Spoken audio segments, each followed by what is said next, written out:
সবাই বলে আমিন। মহান আল্লাহ রাব্বুল আলামিনের দরবারে অসংখ্য শুকর ও সুজুদ। আল্লাহ তাআলা এই জিলহজ মাসের তৃতীয় জুমায় আপনাকে আমাকে ঘর মসজিদে আসার তৌফিক দান করেছেন, বসার তৌফিক দান করেছেন। এজন্য আমরা অন্তর থেকে মহান রবের দরবারে শুকরিয়া আদায় করে বলি আলহামদুলিল্লাহ। আল্লাহ রাব্বুল আলামিন আসলে যাকে হিদায়াত দেবেন তাকে যে কোনোভাবে আল্লাহ তাআলা তার দ্বীনের পথে নিয়ে আসবেন, ঠিক না বেঠিক? যাকে আল্লাহ তাআলা হিদায়াত দিবেন তাকে যে কোনোভাবে দ্বীনের পথে নিয়ে আসবেন। আর যাকে আল্লাহ তাআলা হিদায়াত দিবেন না, সে যদি মক্কা ঘরে ও জন্ম নেয় তাকে আল্লাহ তাআলা সরায় দেবেন, গোমরাহ বানায় দেবেন। এটা আল্লাহ তাআলার দরবারে মাকবুলিয়াতের ব্যাপার আছে। অগণিত মানুষ আছে এই মহল্লায়, আছে না নাই? যাদের বা নামাজ ফরজ ছিল তারা এখনো আসতে পারে নাই, আবার শেষ পর্যন্ত অনেকে আসতে পারবে কিনা সন্দেহ, অনেকে আসতে পারবে না। এই জন্য বলি আল্লাহর দরবারে হেদায়েত চাইতে হয়। কি করতে? হেদায়েত চাইতে হয়। হেদায়েত চাইলে আল্লাহ তাআলা হেদায়েত দান করেন, আল্লাহকে চাইতে হয়। আবার অনেকে আল্লাহ তাআলা চাওয়া ছাড়াও দিয়ে দেয়, কিন্তু আল্লাহ চাওয়াটা কামনা করে। আল্লাহর কাছে একটা জিনিস নাই, সেই জিনিসটা আল্লাহ তাআলা চান বান্দার থেকে। সেইটা হলো কি? নিজেকে ছোট মনে করে, ছোট মনে করে বড়র কাছে চাওয়া। এই ছোট মনে করা, নিজেকে অসহায় মনে করে, এই জিনিসটা আল্লাহর কাছে নাই। আল্লাহ কারো কাছে অসহায়? এই জিনিসটা আল্লাহর কাছে নাই। যদি কোনো বান্দা আল্লাহর কাছে অসহায় মনে করে, আল্লাহর কাছে প্রয়োজন মনে করে চায়, আল্লাহ তার উপরে খুশি হয়। হার ঘড়ি, এই জন্য কোনো কবি বলতেছেন, আল্লাহ বলতেছেন, हर घड़ी देने के लिए तू तैयार है, जो ना मांगे उससे तू बेजार है। আল্লাহ নবী বলতেছেন, দুনিয়ার মানুষ, আমাদের আল্লাহর স্বভাব এমন, সিফাত এমন, গুণ এমন, তুমি যদি সর্বদা তার কাছে চাইতে থাকো, উনি খুশি হইতে থাকে। যাবার বান্দা আমার কাছে চায়, আর তুমি যদি অহংকারী হয়ে যাও, চাও না, প্রয়োজন মনে করো, কোটি টাকার মালিক আছে, কি চাবো আপনার কাছে? আমার তো আছে। কোটি টাকার মালিক, বড় বড় উঁচু উঁচু বিল্ডিং এর মালিক, কি চাবো আপনার কাছে? আমার প্রয়োজন তো নাই।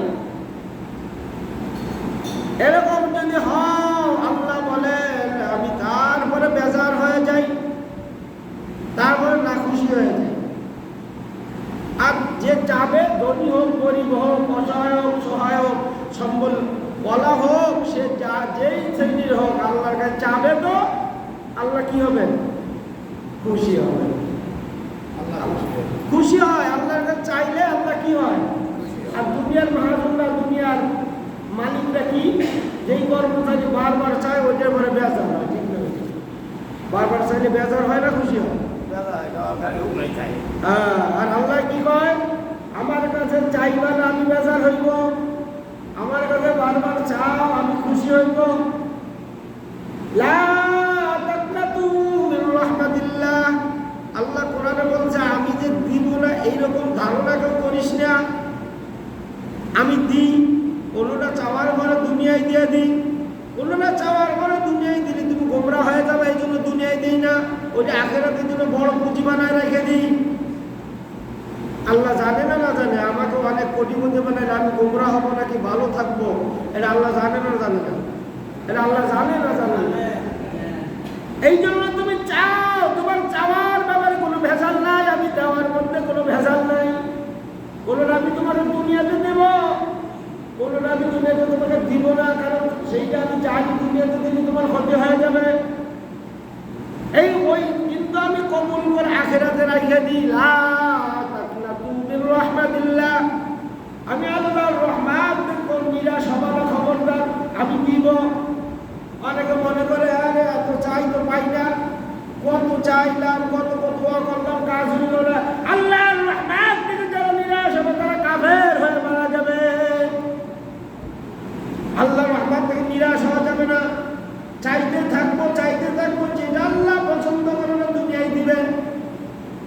পছন্দ করবে না, আখিরাতের জন্য রেখে দিবে। হাদিসে পাকের মধ্যে আছে কিয়ামতের ময়দানে আল্লাহ কিছু আসবাব দেখাই দিবে, নিয়ামত দেখাই দেবো। বান্দা তুমি দুনিয়ায় কি দোয়া করছিলাম? ভালো করছিলাম তো, ওই দুনিয়া হয়েছিল না, হয়নি তো, এই দেখো এই যে সেটা রাখিয়ে দিছি। এত নিয়ামত দেখে আল্লাহ কয়, বান্দায় কয় আল্লাহ তো দুনিয়া অতগুলো দিলেন কেন? ওগুলো দিলে রাখিয়ে দিতেন খুব ভালো হইতো। তুমি তো বেজার হয়ে যাও কিছু না দিলে, তুমি তো নিরাশ হয়ে যাইতা। এই জন্য কিছু আমি দুনিয়ায় দিয়েছি, সব তোমার কল্যাণের জন্য আখিরাতে রেখে দিছি। চাইতে হবে, কার কাছে চাইতে হবে? আল্লাহর কাছে চাইতে হবে। না চাইলে আল্লাহ বেজার হবে। ঠিক না বেটি? ঠিক না বেটি? কথা বলেন। আল্লাহ আমাদের গুনাহ সর্বদা হচ্ছে, আমাদের যেই পরিমাণ গুনাহ আছে আমরা যে বলি কত চাই আল্লাহর কাছে, আল্লাহ তো দেয় না। আল্লাহ আমাদেরকে তাকায় না। আরে ভাই তুমি তোমার আমলনামা লক্ষ্য করো, তুমি তো আমলনামা তো কিয়ামতে প্রকাশ হবে, তোমার আমার হাতে দিয়ে দেবে। কিন্তু আগে তুমি নিজে বালিশে মাথা দিয়ে তোমার আমলনামাটা হিসাব করো, বন্দনা হারামানি করলে একদিনের মধ্যে কয়েকটা নামাজ কাজা করলা, কয়টা গালি দিলা মানুষকে, তোমার দূর থেকে দুর্বল না তাদের কয়েকজনে গালি দিছো দেখো, কতটা বেপরদা নারীর দিকে তাকাইছো দেখো, হিসাব লও নিজের কাছে। মালিকের কর্মচারী মালিককে কয়েক ঘন্টা ফাঁকি দিয়েছ,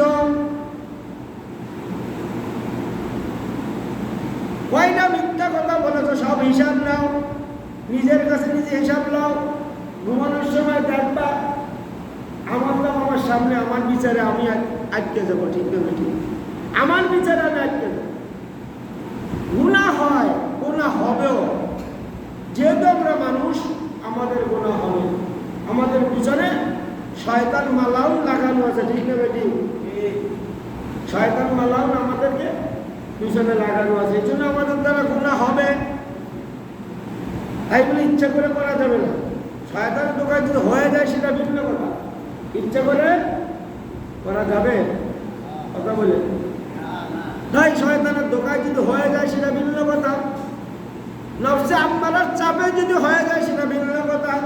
গুনাহ হবে, আল্লাহর ওলিরা বলে এই গুনাহ হবে, তাই বলে গুনাহ হওয়াই আমলনামা জিয়ায় রাখা যাবে না, জমা করে রাখা যাবে না। কি করতে হবে? সাথে সাথে সাফ করতে হবে। ঘুমানোর আগে চিন্তা করে আমার কয়টা গুনাহ হয়েছে। আমি যদি আমার কাছে হিসাব নেই, এটা বেরোয় আসবে কি আসবে না বলেন? আমি কারেন্টটা থাপ্পড় দিছি, কারেন্টটা গালি দিছি, কয়েকজন আমার কাছে সারাদিনে কাজা হয়ে গেছে। হিসাবটা নিয়ে সাথে সাথে হিসাব নামাজ পড়ে 2 রাকাত সালাত তওবা পড়ে ঘুমাবেন। তওবা করতে হবে। আল্লাহ বলে তাওবাতু ওয়াজিবুন মিন কুল্লি যামবিন। যে কোনো গুনাহ হোক না কেন, যদি শয়তানের দোকায় হয়ে যায়, নফসের দোকায় হয়ে যায়, সাথে সাথে তওবা করা ওয়াজিব। সাথে সাথে তওবা করা কি ওয়াজিব। এখন যদি কেউ মনে করে আমার বারবার গুনাহ হচ্ছে, আল্লাহ মাফ করবে না, আল্লাহ তাদের সম্পর্কে বলবেন লা তাকনাতু মির রাহমাতিল্লাহ।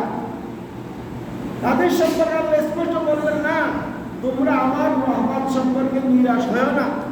শয়তানের দোকায় হয়েছে কিন্তু তওবা করা ওয়াজিব, সাথে তওবা করে তুমি গুনাহটা থেকে পাক হয়ে যাও, যাতে মৃত্যু হয়ে গেলে ওই মুহূর্তে নিষ্পাপ হতে মরতে পারো। আর শয়তান ওই সময় বলে আসছে আল্লাহর কাছে, এই আদম আদমের জন্য আমার নেতৃত্ব হারালাম আকাশে, আপনার কাছে আমার মাকবুলিয়াত হারালাম, কাজেই আদমের কোন সন্তানকে আমি সুস্থভাবে জান্নাতে যেতে দেব না। গুনাহ করাই ছাড়বো, যে কোনো সরসাতুরি, যে কোনো সুরতে, যে কোনো ভাবে গুনাহ করাইয়েই ছাড়বো। শয়তানের ওয়াদা আল্লাহর সাথে। আল্লাহ বলে দিলেন শয়তানকে যে তুমি পারবা ঠিক আছে, কিন্তু আমার বান্দা যদি ভুল বুঝে আমার কাছে এক কোনা চোখের পানি ফেলায়, আমি তারে নিষ্পাপ করে দেব।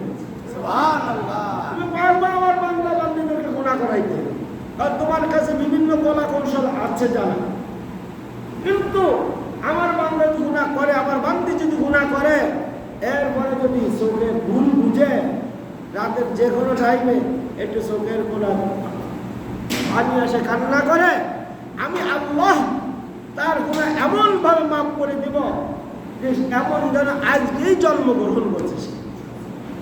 সুবহানাল্লাহ।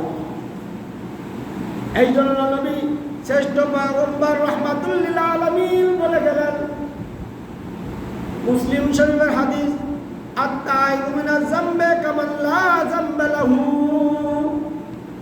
আল্লাহর নবী বললেন, ও আমার উম্মতের নারী পুরুষরা, গুনাহ হবে তাই বলে গুনাহ আমার নামে জমা রেখে রাখা যাবে না। কারণ মৃত্যু যে কোনো টাইমে হতে পারে। মৃত্যু তোমাকে আমাকে যে কোনো প্রত্যেক সময় প্রত্যেকটা মুহূর্তে হাতছানি দিচ্ছে, হাতছানি দিয়ে ডাকতেছে, যে কোনো টাইমে মৃত্যু হয়ে যেতে পারে। কাজেই গুনাহ আমল নামে হয়ে গেলে জমা রাখা যাবে। 2 রাকাত সালাতুত তাওবা পড়বেন, তারপর আল্লাহর কাছে মাফ চাইবেন। আল্লাহ ছাড়া ওই অবস্থা মৃত্যু হয়ে গেলে আপনার গুনাহটা থেকে মাফ হয়ে মৃত্যু হবে। ঠিক না বেটি? আল্লাহ বললেন, আত-তাইবু মিনাজ যামবি কামান লা যামবা লাহু। আমার বান্দা আমার উম্মতের নারী পুরুষরা যদি গুনাহ করে তওবা করে খাঁটিভাবে, সেই তওবা করার মাধ্যমে আমি তার গুনাহকে, আমার আল্লাহ তার গুনাহকে এমনভাবে মিটায়া দেয় যেন সে কোনোদিন পাপই করে নাই। কামান লা যামবা লাহু, তার আমল নামে কোনো গুনাহই থাকবে না। আল্লাহ আল্লাহ কোরআনে বলতেছেন, বারবার আমাদেরকে বলতেছেন, ও আমার বান্দা, ইয়া আইয়ুহাল্লাযীনা আমানু তুবু ইলাল্লাহি তাওবাতান নাসুহা। আমার বান্দা, আমার বান্দি, কত গুনাহ করছো, কত গুনাহ হয়েছে তোমার আমলনামায়, যত গুনাহই হোক না কেন, তুবু ইলাল্লাহি তাওবাতান নাসুহা। আমি আল্লাহর কাছে তোমরা খাঁটি দিলে তওবা করো, খাঁটিভাবে তওবা করো, তাহলে আমি আল্লাহ তোমাকে আমার রহমতের কোলে টেনে নিব, তোমাকে মাফ করে নিষ্পাপ বানাইয়া দিব। মুসলিম শরীফের একটা হাদিসের মধ্যে আল্লাহর নবী বলেন, ইয়াদুল্লাহি তাআলা, ইন্নাল্লাহ তাআলা ইয়াবসুতু ইয়াদাহুল ইউমনা ফিল লাইলি লিত-তাওবাতি মান ইয়াযনাবু ফিল নাহারে। আল্লাহর নবী বলেন, আল্লাহ রাব্বুল আলামিন তার কুদরতি হাত খানা ছড়ায় দেন সন্ধ্যার সাথে সাথে। কুদরতি হাত, ডান হাত ছড়ায় দেন। আল্লাহ বলতে থাকেন, দিনের বেলা সারাদিন তোমরা যারা গুনাহ করছো শয়তানের ধোঁকায়, নফসের ধোঁকায়, আমি আমার ডান হাত তাদের জন্য ছড়ায় দিলাম।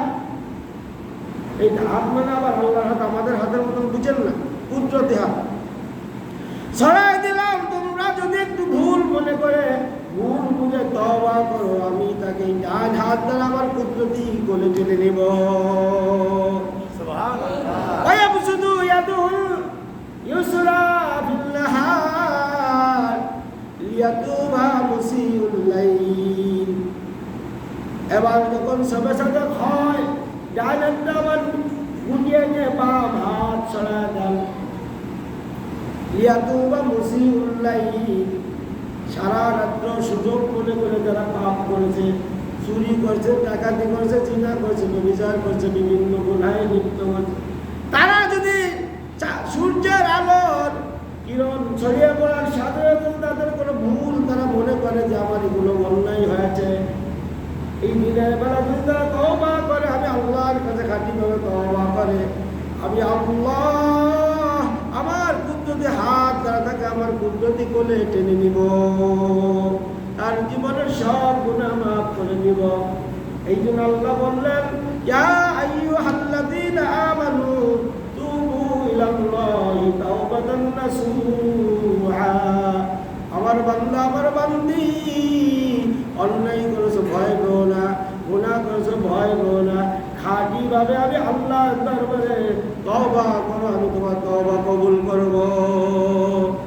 ও বন্ধু, আমরা দুনিয়ার বিষয় পড়ে দুনিয়ার আনন্দ বুদ্ধিতে পড়ে আমরা তওবা করার প্রয়োজন মনে করি না। এই জন্য ওলামায়ে কেরাম, হক্কানি ওলামায়ে কেরাম বলেন, ইমাম মুস্তাহিদের ফতোয়া, আত-তাওবাতু ওয়াজিবাতুন মিন কুল্লি যামবিন, যে কোনো গুনাহ, ছোট গুনাহ বড় গুনাহ হয়ে যাইতে পারে, হয়ে গেলে ওইটা আমলনামায় জমা রাখা যাবে না, সাথে সাথে সালাতুত তওবার মাধ্যমে তওবা করতে হবে।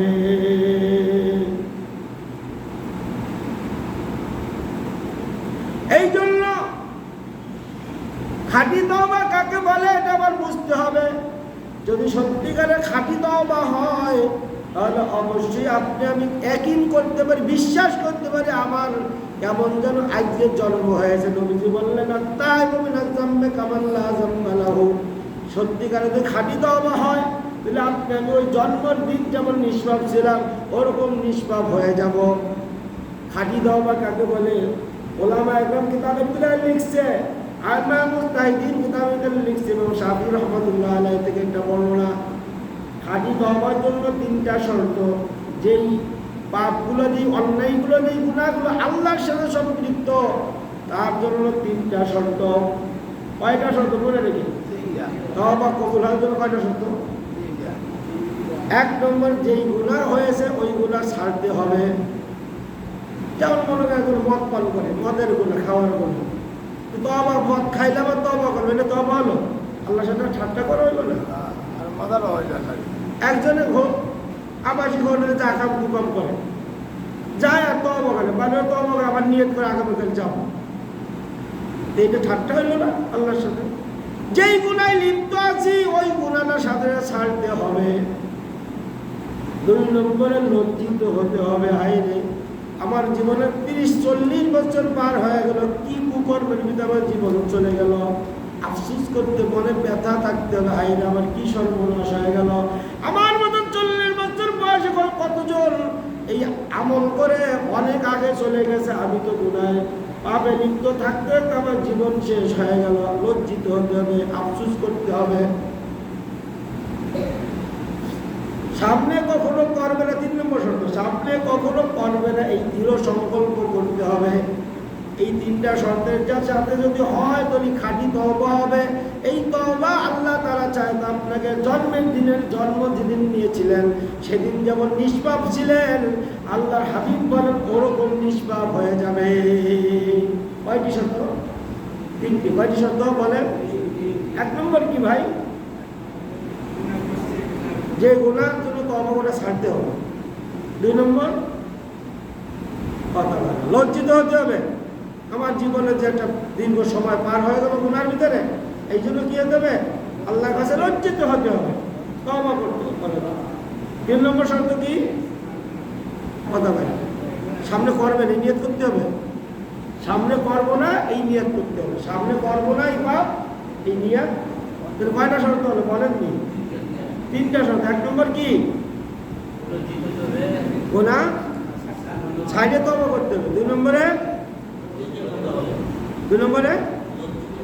লজ্জিত হতে হবে, আমার জীবনে বড়টা সময় ছিল। 3 নম্বর,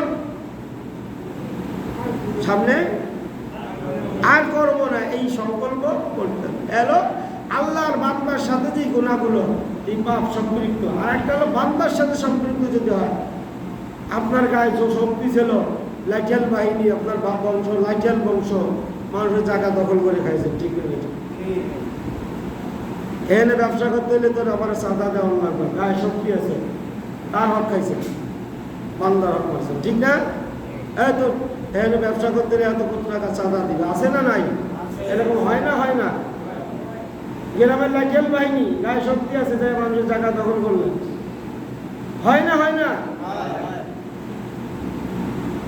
জীবনে অনেক চুরি করছেন, কথার কথা, সে পরের মাল নিজের মাল মনে করে খায় বলছে, চুরি করে দিবে। মসজিদে পর্যন্ত এসে ভালো দামি জুতোগুলো চুরি করে যায়, যায় কি যায়? এলো বান্দার সাথে সম্পৃক্ত। শক্তি আছে, থাপ্পড় মারিয়ে বসেন একজনকে, মারছেন কি মারছেন না? কথার কথা, হয় না? হয় না? অন্যায়ভাবে আপনি মারছেন, আপনার শক্তি আছে, এই ফকির নির্বোধ আমার সাথে দিয়ে কথা বলবে, তা ধৈর্য তারা একটা বকা দেওয়ার পর্যন্ত সে উপযুক্ত হয়, তারা মারছেন ইচ্ছা মতো, ধোলাই দিচ্ছেন। ফকির নির্বোধ, আমি আলাই দেশের জমিদার, এই বিষয়ে বড় হ্যামদান আমার সাথে তুই কথা করছে, মারছে ইচ্ছা মতো। এটা বান্দার হক নষ্ট হয়েছে কি হয়েছে না বলেন? মারাত্মক গায়ে শক্তি আছে করতে পারবেন, কিন্তু আজরাইলের থাবা থেকে বাঁচতে পারবেন না।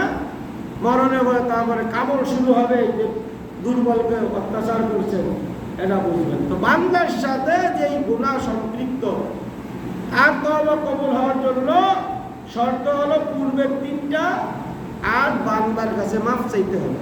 বান্দার কাছে কি চাইতে হবে? যদি অর্থ সম্পদ সংক্রান্ত হয়, যদি অর্থ সম্পদ ফেরত দিতে হবে। আর যদি এরকম গালিগুলুজ করছেন, মার দিচ্ছেন, অপমান করছেন, এই সংক্রান্ত হলে এটা তার ফেরত দেওয়ার কিছু নেই, এখানে তার কাছে হাত ধরে মাফ চাইতে হবে। এই 4টা শর্তের সাথে তওবা কবুল হবে। বান্দার সাথে সম্পৃক্ত গুনাহ যেটা, এটা তওবার জন্য এই 4টা শর্ত। আর আল্লাহর সাথে সম্পৃক্ত যেই গুনাহ, তার জন্য প্রথম যে 3টা শর্ত বললাম, এই 3টা শর্ত।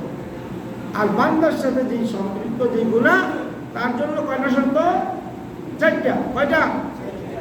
উপরের 3টা, প্রথম যে 3টা বললাম এই 3টা, আর বান্দার কাছে মাফ চাইতে হবে যদি অপমান, মারপিট ইত্যাদি হয়। আর যদি অর্থ সংক্রান্ত অর্থ দিয়ে দিতে হবে, অথবা তার কাছে মাফ চেয়ে নিলে শুধু মাফ দিয়ে দেয় তাহলে হবে। এই তো এই শর্তের সাথে যদি যত বড় পাপী হোক, এই 4 শর্তের সাথে তওবা করতে পারে, এই 4 শর্তের সাথে যদি কি করতে পারে? তওবা করতে পারে, আল্লাহ তাআলা তাকে জন্মের দিন, জন্মগ্রহণ করার দিন যেরকম নিষ্পাপ ছিল, আল্লাহ বলেন তাকে ওরকম নিষ্পাপ বানায় দেবে। সুবহানাল্লাহ। বুঝতে পারছেন? যেন মাফ চাইতে হবে, বান্দার হক সঙ্গে মাফ চাইতে হবে। এই যে আয়াতটা বললাম, এই আয়াতের আলোকে আল্লাহ তাআলা যে মাফ করেন, খাঁটি তওবা করলে যে আল্লাহ তাআলা কবুল করেন, তার একটা প্রমাণ তাফসীরের কিতাবে একটা ঘটনা, তাওবাতান নাসুহা ইয়া আইয়ুহাল্লাযীনা আমানু তুবু ইলাল্লাহি তাওবাতান নাসুহা। আল্লাহ যে বললেন তোমরা খাঁটিভাবে তওবা করো, নাসুহা তো খাঁটি তওবা। কিন্তু ওখানে একটা ঘটনা আছে, নাসুহা নাম দিয়ে পূর্ব যুগের একজন ভদ্রলোক ছিল, জুয়ান, দাড়িগুলি ওঠে নাই। ওই যুগের বাচ্চা ছিল, বাচ্চা মানে আঞ্চলিক বাচ্চা, এদেরকে বাচ্চা বলতো। একজনের বাচ্চার খাদেম, স্ত্রীর খাদেমা লাগবে, মহিলা খেদমতকারী লাগবে, শরীর হাত পা বানায় দেওয়ার জন্য বিভিন্ন খেদমত, মানে তার ব্যক্তিগত খাদেমা লাগবে। ওই ছেলেটা অনেক সুন্দর, মেয়েদের মতন তার চেহারা, কণ্ঠ এরকম, দুষ্টমি করে সেও মেয়েদের পোশাক পরে ওখানে লাইন দিয়ে সেই সিলেক্ট হয়েছে। মহিলা মানুষের খেদমত করবে, পুরুষ মানুষ মহিলা সাইতে সে ওখানে দোকান দিয়ে ঢুকছে। বেশ কিছুদিন খেদমত করার পরে ওই বাচ্চা স্ত্রীর হার হারিয়ে গেছে। কি হারিয়ে গেছে? হার, স্বর্ণের হার হারাই যাওয়ার পরে এখন বাচ্চা ঘোষণা, তাৎক্ষণিক জরুরি ভিত্তিতে ঘোষণা দিয়েছে, রাজার কর্মচারী তাদের কেউ বাইরে যেতে পারবে না, গেট লাগাই দিছে। চেক চলতেছে, দাঁড়ায় লাইন দিয়ে দাঁড়ায় লোক দিয়ে চেক করতেছে তার কাছে সঙ্গে, কারণ অল্প সময় আগে হারাই গেছে, এটা নিয়ে বাহিনী যেতে পারেনি। এখন গেট লক করে আটকায় দিয়ে সব লাইন দিছে, যত কর্মচারী ছিল বাদশার দরবারে বাড়ি, সবাই লাইন দিছে। আল্লাহু আকবার। এবার চেক চলতেছে, সমস্ত শরীর চেক চলতেছে। এই নাসুয়া নামী যে ছেলেটা মেয়ে সেজে বাচ্চার স্ত্রীর খাদেমা হইল, সে তো বড় অন্যায় করেছে। পুরুষ হইয়া মহিলার শরীর বানাইছে, মহিলার খেদমত করছে, এটা অন্যায় কি ন্যায়? কেমন অন্যায়? ফাঁসির কাজটা ঝোলার মতো অন্যায়, গুরুতর অন্যায় করেছে। এবার লম্বা লাইন, চেক চলতেছে। এবার নাসুয়া নবী ছেলেটা বলতেছে আল্লাহ দরবারে মনে মনে তওবা করে, আল্লাহ গো আল্লাহ, আমি তো হার চুরি করিনি, হার তো আমার কাছে পাইবে না, কিন্তু যখন আমাকে চেক করবে, আমাকে পুরুষ হিসেবে আমি ধরা পড়ে যাব, আমার ফাঁসি হয়ে যাইবে। আল্লাহ, আমি জীবনে যত পাপ করেছি, অন্যায় করেছি, আপনার কাছে তওবা করতেছি, আপনি আমাকে মাফ করে দেন। আমার তওবা কবুল করে এত মানুষের মধ্যে আমাকে বেইজ্জতি করেন না। তাফসীরে লিখছে চেক চলতেছে, চেক করতে করতে ওই নাসুয়া নামেও ছেলেটার কাছাকাছি আসছে, আর সংবাদ এসেছে একটা কাক হাড় মুখে করে এনে রাজার ছাদের ভিতরে ফেলে গেছে। এবার রাজা কি করলো, চেক বন্ধ করে দিল, আমার হাড় পাওয়া গিয়েছে।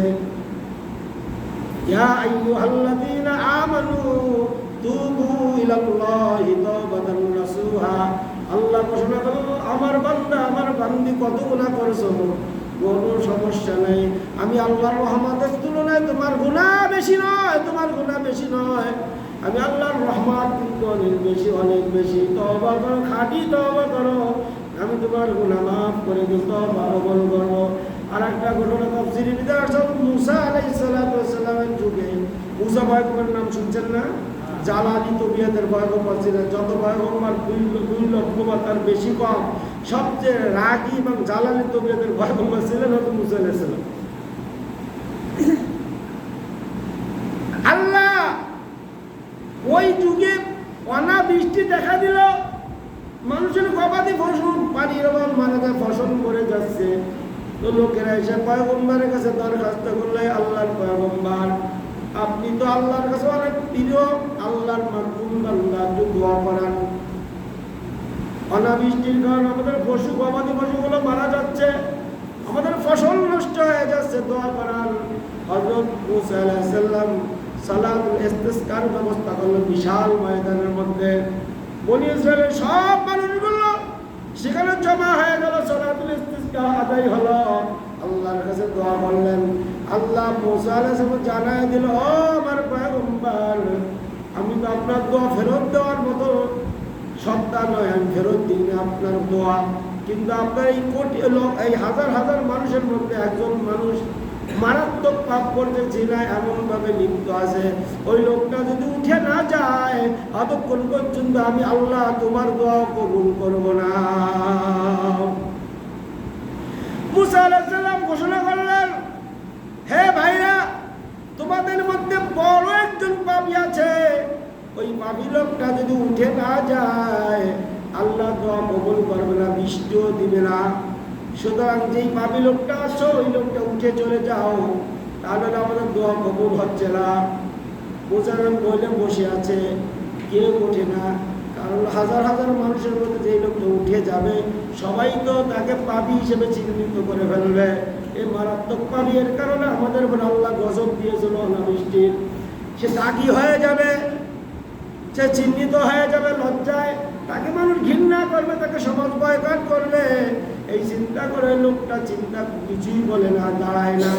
মুসা আলাইহিস সালাম আবার ঘোষণা করলেন, হে পাপী লোকটা, তাড়াতাড়ি উঠে যাও, তা নাহলে আল্লাহ আমাকে জানায় দেবো, ওহীর মাধ্যমে তাকে কিন্তু পিটাইতে পিটাইতে উঠাইয়া দেব। লোকটা বেকায়দায় পড়ছে কি? লোকটা বলে বলে তওবা করে, আল্লাহ, আচ্ছা যদি আপনি এত বছর আমি পাপ করলাম জানান নাই, গোপন রেখেছেন, আমার দোষ প্রকাশ করেন নাই, ও রহমান সাগর, দয়াল ভান্ডার, আমাকে আজকে বেজ্জতি করেন না, আমি এই মজলিসে তওবা করতেছি, জীবনে আর কোনোদিন পাপ করবো না, আমার পিছনের জন্য আমি লজ্জিত হচ্ছি, আমি সামনে আর কখনো করবো না, আমাকে মাফ করে দেন এবারের মতন। ও মাওলা দয়াল সাগর, একবারের জন্য একটু মাফ করে দেখেন, আমি আর পাপ করি নাকি, আমি তওবা করতেছি, আর জীবনে পাপ করবো না। হঠাৎ করে আকাশের মেঘ দেখা দিল, বৃষ্টি শুরু হয়ে গেল, লোক কিন্তু ওঠে নাই। মুসা আলাইহিস সালামের জালালি তবিয়তের জালালাত জেগে উঠছে, চিত্তে গেছে আল্লাহর ঘরে, আল্লাহ এটা কেমন কাম করলেন, আমি তো পুরো চোখ খুলে তাকাই রয়েছি, একটা লোক উঠলো না, আপনি কইলেন লোক না উঠলে আপনি পানি দিবেন না, বৃষ্টি দিবেন না, আবার বৃষ্টি দিয়ে আমার মৃত্যু বানাই দিলেন। চিন্তে গেছে মুসা আলাইহিস সালাম, ও মুসা, তোমাকে মৃত্যু বানাই নাই, আমি আল্লাহ সত্তারুল উয়ুব, আমার নাম সত্তারুল উয়ুব, আমার যে 99 নাম আছে তার একটা নাম হলো সত্তারুল উয়ুব। আমি আমার বান্দার দোষ গোপন রাখি, বান্দা যতক্ষণ পর্যন্ত নিজেরটা প্রকাশ না করে, আমার বান্দা কান্নাকাটি করতেছে, মনে তার হৃদয় ক্ষরণ হয়েছে, হৃদয়ের রক্ত ক্ষরণ, ব্যথার ক্ষরণ হয়েছে, আমি আল্লাহ সত্তারুল উয়ুব হইয়া আমার বান্দাকে কিভাবে বেইজ্জতি করতে পারি। ও মুসা, সে তওবা করছে, খাঁটি তওবা করছে, এই জন্য তার তওবা কবুল করে তার নিষ্পাপ বানায় দিছি। এখন তোমার মাহফিলের ভিতরে কোনো পাপী বান্দা নাই, যার কারণে আমি বৃষ্টি বর্ষণ করেছি। ইয়া আইয়ুহাল্লাযীনা আমানু তুবু ইলাল্লাহি তাওবাতান নাসুহা। আল্লাহ তাআলা ঘোষণা করে, আমার বান্দা আমাকেও বলতেছে, আপনাকেও বলতেছে, সবাইকে বলতেছে, আমার বান্দা আমার বান্দি, পাপ হয়েছে তোমার সমস্যা নাই, তুমি একটু খাঁটি ভাবে তওবা করে আমি আল্লাহর দরবারে চলে আসো, আমি আল্লাহ তোমার তওবা কবুল করে তোমাকে আমার প্রিয় বান্দা বানায়া দিব। এই জন্য ভাই, তওবার বিকল্প নাই। নিষ্পাপ হওয়ার জন্য তওবার বিকল্প নাই। গুনাহ যত বাড়ায়া জমা রাখবেন তত রিজিকের ভিতরে, ফয়সালার ভিতরে খারাপই আসবে, রিজিকের ফয়সালা কমে যাবে। আপনার আমলনামায়, আমার আমলনামায় যত পাপ রাখবো তত অশান্তির ফয়সালা আকাশ থেকে ফ্যামিলির ভিতরে নেমে আসবে, অশান্তির ফয়সালা সমাজের ভিতরে নেমে আসবে। এই জন্য গুনাহ হইতে পারে, গুনাহ হয়ে যেতে পারে, শয়তানের নফসে আম্মারা ধোঁকায়, কিন্তু তওবা করতে বিলম্ব করা যাবে না। আর আপনার আমার মৃত্যু যে কোনো মুহূর্তে হতে পারে, মৃত্যু খবর আপনাকে আমাকে প্রত্যেকটা মুহূর্তে হাতছানি দিয়ে রাখতেছে, ঠিক না ঠিক? এই জন্য নিষ্পাপ গুনাহ হয়ে যাবে। দুই তওবা, সালাত, তওবা বলে খাঁটিভাবে এই 3 শর্ত যে বললাম, আর বান্দার হওয়া বলে 4 শর্ত, এই শর্ত মোতাবেক তওবা করে আমরা আল্লাহর কাছে নিষ্পাপ হয়ে যাব। আল্লাহ তাআলা আমাদের সকলকে তওবা, খাঁটি তওবা করার তৌফিক দান করুন। আমিন। ওয়া আখিরু দাওয়ানা আলহামদুলিল্লাহি রাব্বিল আলামিন।